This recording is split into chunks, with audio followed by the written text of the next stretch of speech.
저기 시체가 있다 이렇게만 던져주면 물론 독자가 저기 시체가 어떤 식으로 누워있는지 상상을 하게 만드는 어떤 여백을 주는 것이긴 하지만 저는 그거를 직무유기라고 생각을 하는 편이에요. 이번에 영원한 천국을 들고 무서운 언니가 아닌 다정한 그녀로 돌아온 소설가 정유정입니다. 반갑습니다. 당신의 인생을 여기까지 끌고 온 동력이 대체 뭐냐라는 거였거든요. 그럴 때마다 제가 대답을 하는 게 욕망이다 이렇게 대답을 하면 조금 약간 놀라는 표정이세요.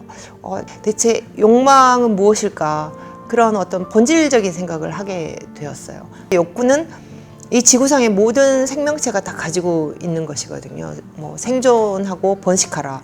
이게 이제 이 지구상 모든 생명체에게 자연이 부여한 어떤 그런 명령 같은 것인데, 욕망은 거기에서 그러한 것들이 조금 더 삶의 가치로 진화했을 때 욕망이 되는 게 아닌가, 이제 그런 생각을 하게 된 거죠. 그래서 좀 더 욕망에 대해서, 인간의 본성에 깔린 어떤 욕망에 대해서 좀 더 생각을 해보고 관찰도 해보고 거기에 대한 글을 써보자, 이제 이런 생각을 하다 보니까 욕망 시리즈를 이제 쓰게 됐어요.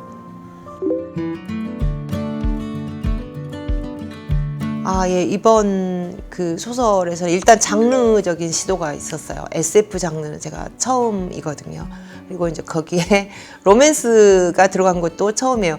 그러니까 로맨스를 아주 짤막하게 한 문단으로 써본 적은 있지만 이렇게 길게 한 장을 할애해서 로맨스를 써본 것은 처음이고 되게 힘들었어요. 다시는 하지 말아야지 그런 생각을 했고요. 일단 첫 로맨스로 제가 구상을 했던 게 경주와 지은이의 이제 로맨스였는데요. 그러니까 소설을 쓰면은 주인공은 최소한 적어도 3번의 시험대에 세워야 한다는 게 제 생각이거든요.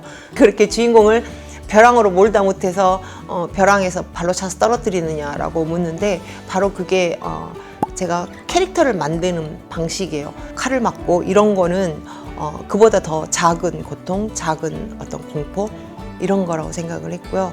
진짜는 자기가 가장 사랑하는 사람을 잃는 거다라고 생각을 해서, 이제 경주의 로맨스가 맨 처음에 핵심으로 이제 나는 반드시 이걸 써야 한다. 이게 경주의 마지막 시험이었어요.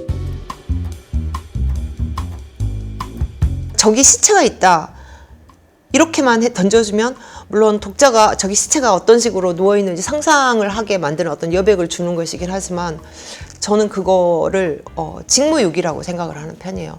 그러니까 독자에게 저기 시체가 있다 대신에 시체의 무게, 시체의 뭐 자세, 시체의 온도, 느낌, 뭐 살갗이 어떻다, 이 모든 것까지 아예 독자에게 시체를 안겨주는 수준의 묘사가 필요하다고 생각을 해요. 죽은 사람에 대해서는 잘 알고 있죠. 그러니까 5년간의 간호사 생활 중에서 중환자실과 응급실만 근무를 했거든요. 그러다 보니까 이제 돌아가시는 분이 이제 많이 만나게 되죠. 그러니까는 어떤지를 알게 돼요. 그래서 저는 사실 독자들은 믿지 않겠지만 최소한의 묘사를 하고 있는 것입니다.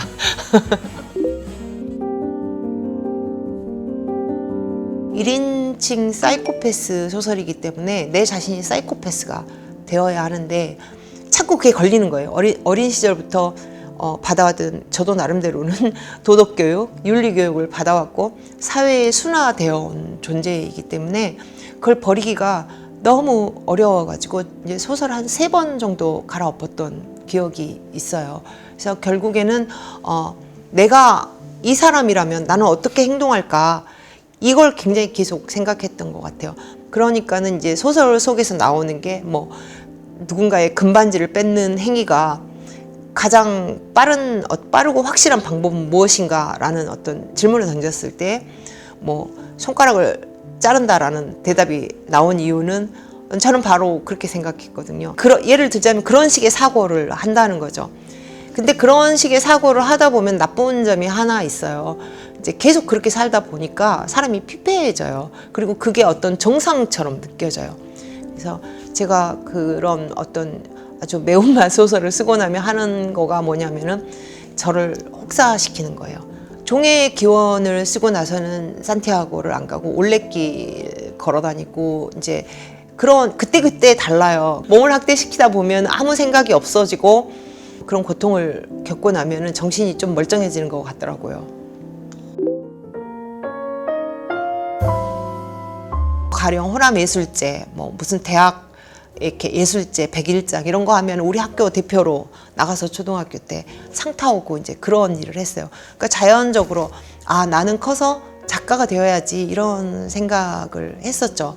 근데 엄마가 굉장히 반대하셨어요. 그 당시에 부모님들은 특히 저희 엄마는 저한테 내 인생을 책임질 수 있는 직업을 가져야 한다고 이제 늘 강조하셨었거든요.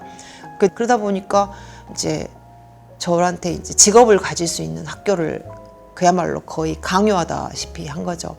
그래서 이제 간호대학을 가게 되었고요. 간호사가 되면 국문과를 야간 학교라도 가서 이제 문학을 공부를 해봐야지 했는데 졸업하던 해에 이제 취직을 하고 보니까 엄마가 쓰러지셔가지고 또 제가 근무하는 병원에서 돌아가시고 나니까 제가 K 장녀잖아요. 동생들 대학 졸업시키고 이거를 이제 해야 됐어요. 그래서 막내 동생이 이제 대학 2학년 마치고 이제 그 군대 간 후에 제가 결혼을 했어요. 결혼하고 남편한테 이제 그랬죠. 집 사면 나는 이제 그만두고 내 인생을 지금까지 한 번도 못 살아봤으니까 난 내 인생을 살겠다. 그렇게 돼서 그때부터 이제 진짜로 집 사고 나서 결혼 6년 만에 집에 들어앉아서 이제 글을 쓰게 된 거죠. 10년을 꼬박 이제 암 환자로 살았거든요. 10년 만에 이제 완치됐다. 이렇게 이제 저한테 이제 졸업장을 주신 건데 의사 선생님이 그게 처음에는 좀 화는 났어요.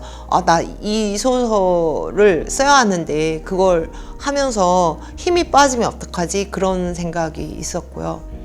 방사선 치료를 할 때도 저는 체육관에 가서 쇠질을 하고 막 이래가지고 그 방사선 치료하러 가면 그림을 그려놓거든요. 몸에다가 그 이제 방사선을 쏘여야 될 곳에다가 그게 다 지워지는 거예요. 맨날 땀을 흘리고 그러니까. 선생님 물어보더라고요. 대체 집에 가서 뭔 짓을 하길래 이렇게 다 지워가지고 오냐. CT 찍어서 다시 그림을 다시 그려야 되는데 이 지금 방사선을 이렇게 계속 몸에다가 그렇지 않아도 치료를 하고 있는데 CT를 계속 찍어야 되고 대체 집에 가서 뭘 하길래 이러느냐. 그래서 사실은 제 체육관에 간다고 그랬더니 안 힘드세요? 그러더라고요. 그래서 안 힘든데요? 그랬더니 그러면 그냥 계속 하세요. 제가 맨날 CT 해드릴 테니까. 그만큼 운동하고 활기차게 사는 게 오히려 환자에게는 좋다는 것이죠. 아, 나는 암 환자야. 나 이렇게 막 우울하고 이런 거를 가질 틈이 없이 글 쓰고 운동하고 지금과 뭐 별다른 그런 거 없이 10년이 지나갔어요.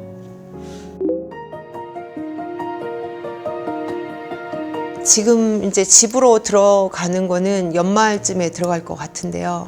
이제 들어가면은 또 제가 놀기를 좋아하거든요. 그래서 이 놀기 좋아하는 마음을 가라앉히고 책상 앞에 나를 잡아두는 연습을 하는데 또 한 달 정도가 필요하고요. 그래서 뭐 내년이 되어야 이제 그 바로 쓸 수 있는 것도 아니고 필요한 또 공부를 해야 하고 취재도 해야 하고 이제 그러면 한 3년 걸릴 것 같습니다. 50대, 40대 때 썼던 소설보다는 좀 더 성숙하고 깊은 의미 또 큰 울림을 줄 수 있는 그런 소설을 쓰고 싶었어요. 글이 안 써질 때는 어떻게 하세요? 네, 술 마십니다. 술 주량은 어떻게 되세요? 주량이 그렇게 막 센 편은 아니고요. 그냥 술 마시는 걸 좋아해요. 그래서 술 마시고 자는 걸 좋아하죠. 정확히 말하면. 그래서 맥주하고 소주 섞어서 한 잔 마시고 잠을 자고 일어나면 해결되는 경우가 많아요.